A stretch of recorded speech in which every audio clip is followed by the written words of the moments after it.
اهلا بكم حبايبي، احلى متابعين في الدنيا. يوم جديد ووصفة جديدة، يا رب تعجبكم. النهاردة حبايبي هنعمل مع بعض الكشري المصري بتاعنا العادي بطريقة سهلة وبسيطة. يلا بينا مع بعض. خلينا ماشيين مع بعض واحدة واحدة زي ما احنا اتفقنا في الفيديوهات كلها، وان شاء الله هتعملوه ويطلع حلو قوي. عندي هنا عدس بجبة، وهي تقريبا كوباية، وكوباية حمص الشام، كوبايتين رز، طماطم انا مفرزاها، المكرونه طبعا على حسب الرغبه، بس انا هستعمل مكرونه سباكيتي ومكرونه مرمريه، وطبعا شعريه عشان الرز. هبتدي اشتغل بيها البقوليات. بالنسبه للعدس غسلته غسله حلوه جدا، بصوا لغايه ما الميه بتاعته تبقى صافيه كده. وبعد كده ده هحطه اسلقه على طول، مش هنقعه ولا حاجه، لان انا قبل كده نقعته فلقيته بيستوي بسرعه، يعني ما بياخدش سوا. تمام. بالنسبه لحمص الشام، هو عشان ناشف شويه بياخد وقت، فهحط عليه ميه سخنه من الكاتل اهو، وهسيبه منقوع شويه، اقل حاجه ساعه، بس عشان ما ياخدش وقت في السوا، وبغطيه. هبتدي كده اسلق العدس. اجيب ميه عندي لسلق المكرونه، احط فيها حبه زيت، رشه زيت كده صغيره، وشويه ملح. هما دول شويه المكرونه اللي انا هسلقهم. ويستحسن يكون المرمريه والسباكيتي نفس النوع، يعني انا جايبه نفس النوع حوا. انت ممكن تستعملي اي نوع تكوني بتحبيه، بس المهم يكون نفس الماركه عشان ياخد نفس السوا في السليق. ده شكل المكرونه بعد ما سلقناها، ونخلي بالنا انها ما تستويش قوي. تمام. وشطفناها بالميه. بس هبتدي احط عندي عليها كام نقطه زيت كده علشان ما تمسكش ببعض. اديها تقليبه حلوه كده.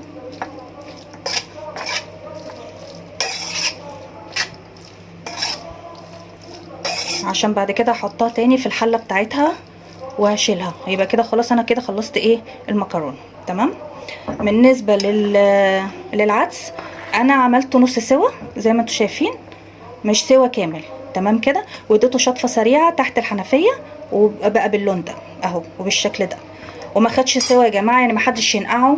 اللي هو المغلف ده انا كنت جايباه كيس يعني، فما حدش ينقع الكيس، هو مش محتاج، هو اصلا على طول بيستوي، ما بياخدش وقت. الحمص الشام عندي، بصوا هو ابتدى يكبر اهو، مع الميه السخنه اللي انا حطيتها فيه. هصفيه وهغير له الميه وهسلقه. غيرت له الميه، هحطه بقى على النار علشان يتسلق. هجيب كده عندي حبه توم فريش حلوين كده وكتار شويه، علشان ده انا هدخله في كذا حاجه. هحطه مع حمص الشام، هعمل بيه الصلصه، هعمل بيه دقه الكشري، فانا محتاجاه يكون كتير شويه. هحط اول حاجه كزبره عليه، ونفس التوابل دي هتنفعني في الثلاث حاجات اللي هعمل. شويه فلفل اسود صغيره. يا ريت ما تنسوش اللايك والسبسكرايب لو اول مره بتشوفوا القناه، وفعلوا زرار الكل عشان يبان لكم كل ما هو جديد. كمون، شويه بابريكا، حبه ملح، بس كده. الحمص الشام بعد ما غلى عندي، بحط عليه كده عصره ليمونه كامله. تمام. وانا هعمله زي ما يكون انا هاكله حمص شام، اللي هو كوبايه حمص شام يعني. فانا هحضره كده عشان بيدي برضو طعم. لو انا خدت منه حبات منه، بصوا حته تومه صغيره، حبات منه كده على الكشري، يعني بيدي طعم حلو جدا. اهي التومه اللي احنا حطيناها، وادي التومه اللي احنا دقيناها اهي، خدتش ثواني. الريمه دي ملهاش لازمه، هشيلها اهي كده.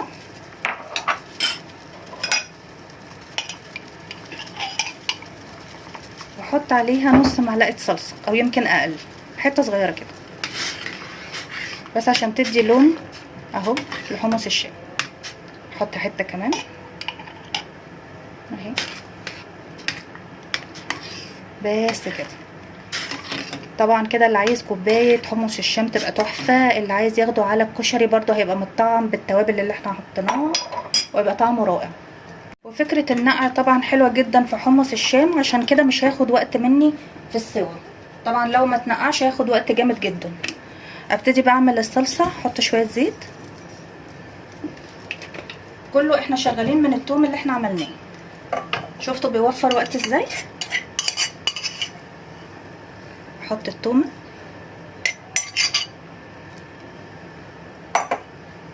اشوح عندي كده في التوم. انا بعمل الصلصه بتاعت الكشري بالثوم، بتبقى اطعم واحلى كتير من البصل. هقول لكم برضو على تركايه في الصلصه بتدي طعم زي بتاع بره بالظبط. طبعا يا جماعه هو حاجه البيت مفيش انضف منها بصراحه.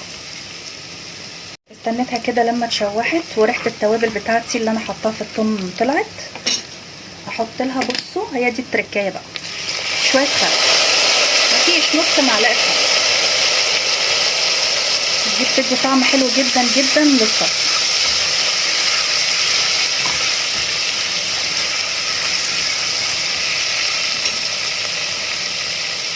والطماطم اهي فكت عندي، هبتدي احطها. دي الطماطم اللي احنا مفرزينها مع بعض عشان هي متسبكه اصلا. احنا كده كمان محتاجين نخففها بميه.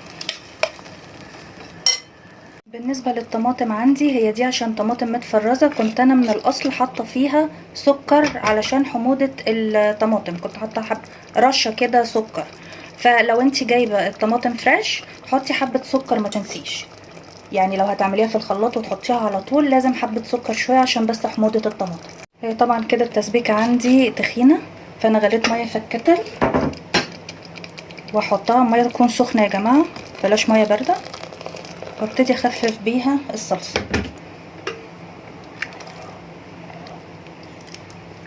اخليها بس كده تاخد غلوتين واظبط الحقيقه بتاعها. هي مش هتحتاج حاجه غير ملح، لو عايزه ملح يعني، وخلاص على كده. اخليها تاخد غلوتين. هي احتاجت حبه ملح صغيره اهي، بس كده. بالنسبه للدقه بتاعه الكشري هعملها على البارد بطريقه سهله وبسيطه. ادي حته توم برضو من التوم اللي انا كنت دقاه معاكم. كل ده عملناه مره واحده. هحط ميه طبعا على قد ما انتوا عايزين. ادوب فيها التوم بالمنظر ده كده. هضيف عليها شويه خل قليله خالص كده، حاجه تدي مزازه، وليمونه. انا بعملها بصراحه على البارد، ما بعملهاش على السخن، تطلع طعمها احلى وما بتعملش ولا حرقان ولا حموضه ولا اي حاجه.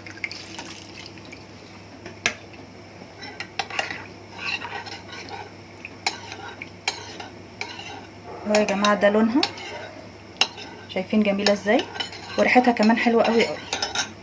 طبعا لو عايزين تضيفوا لها شطه زي ما انتوا عايزين، احط لها كده شويه شطه صغيرين بيدوا طعم وريحه ولون كمان، يعني بيخلوها لونها احمر مع البابريكا طبعا. اهو بصوا لونها جميل قوي قوي. بالنسبه للطماطم خلاص كده هي اتسبكت اهي. اطفي عليها اهي يا جماعه. هو الثوم كده بتاعها جميل جدا، ريحتها حلوه قوي قوي. وبصوا لونها جميل. وبالنسبه لحمص الشام عندي قرب برضو يستوي، يعني هو كده ابتدى يدخل في السوا. بالنسبه للبصل اللي بيتحط على الكشري من فوق اللي هو اللي بيبقى المحمر ده، انا جبت بصلايه كبيره وواحده صغيره، بخلي الراس بتاعتها دي موجوده. وهقول لكم على طريقه سهله جدا هتطلعوا معاكي رفيع، ولا هنحط دقيق ولا هنحط نشا ولا هنستعمل اي حاجه. هيبقى بس هستعمل البصل هحمره عادي في الزيت. بصوا ده بتاعت البطاطس الشيبسي، مكنه البطاطس. هبتدي استعملها بس هو بيبقى جامد شويه، وخلي بالك على ايدك اهي. ويستحسن البصل يكون البصل الابيض مش الاحمر، عشان انا مش محتاجه الميه بتاعته في حاجه. يعني البصل الاحمر بيبقى مستحب في التتبيلات والحاجات دي، بس مش في الكشري يعني. بس اخلصه وارجع لكم. بصوا بقى الناتج عندي بيبقى ازاي، بيبقى رفيع جدا كده. طبعا لما باجي احمره بتلاقيه اتحمر على طول وقرمش معايا. وانا قلت لكم نخلي الراس بتاعه البصله موجوده علشان البصله ما تتقطعش منكم وانتوا شغالين. يعني بصوا لغايه انا قربت اخلصها والبصله ماسكه نفسها. ده شكل البصل عندي بعد ما عملته اهو. بصوا رفيع ورقيق ازاي. مش هحط فيه اي حاجه ولا نشا ولا دقيق، هحمره كده زي ما هو كده، وهوريكم برضو هيطلع ازاي. استنى اما الزيت عندي يسخن قوي واحط البصل.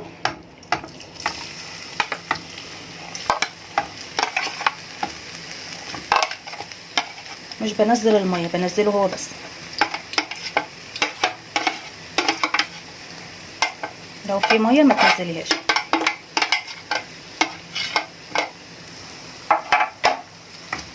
اديله تحميره حلوه بقى وايديا فيه على طول. كده عندي خلاص كده انا طفيت على الحمص، استوى وده لونه وده شكله اهو زي اللي احنا بنجيبه من بره بالظبط. ابتدي بقى اعمل الرز بتاع الكشري. هنا جبت شويه زيت يسخنوا على النار. هحط بقى شويه شعريه، بس شويه شعريه كتير شويه، وابتدي احمر فيها. هقول لكم برضو امتى نحط الرز وامتى نحط العدس وكده. تحمر بس وارجع لكم. بستنى على الشعريه لما تحمر عندي قوي كده، علشان هي لما بحط الرز هي بتفتح شويه. تمام. وبعدين هحط الرز عندي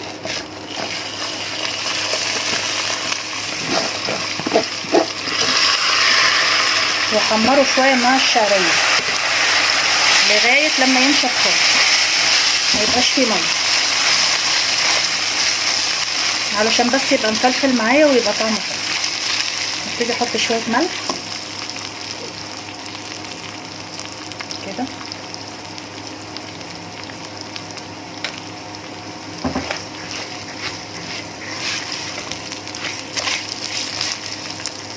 هستنى على الرز كده لما ينشف خالص زي ما انتوا شايفين اهو. ابتدى يخشول معايا اهو، واصبر عليه يعني ما استعجلش عليه. احط العدس بقى.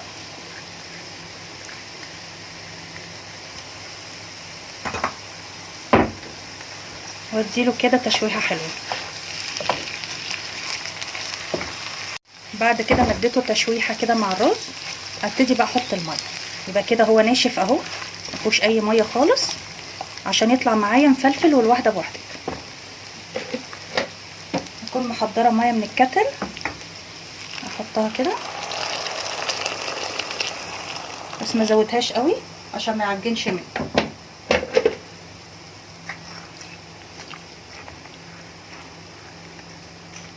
بس كده نزل اللي على الطروف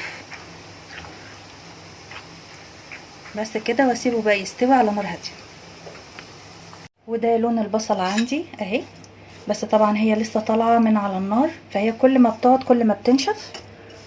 ادي لونها اهو، تحفه يا جماعه، بجد جميله اهي. وهوريها لكم برده لما تهدى شويه لان هي سخنه دلوقتي. بصوا بقى حبايبي الجمال والقرمشه اهو. بصوا يمكن انتوا تسمعوا الصوت اهو، مقرمش وجميل ولونه حلو قوي، لونه ذهبي. ما زودتش اللون عن كده عشان بس ما يمررش مني. وادي الرز حبايبي استوى اهو. بصوا الفلفله بتاعته جميل جدا وريحته حلوه قوي. وطبعا هو بالعدس كده بيبقى احلى من لما العدس يبقى لوحده والرز لوحده، لان كده ليه ريحه تانية مميزه يعني اهو. والعدس مش مهري زي ما انتوا شايفين، والرز الحبايه بحبتها حلو جدا جدا. لو مشيتوا بنفس الطريقه دي النتيجه مضمونه يا جماعه. ادي الشكل النهائي لوصفتنا النهارده، عملناها بكل تفاصيلها واكيد انضف من بره بكتير. ويا ريت اللي عنده استفسار في اي حاجه انا اكون عملتها، ممكن اكون عملتها بسرعه او حاجه، يكتب لي في الكومنتات وانا تحت امركم. واشوفكم في فيديو جديد.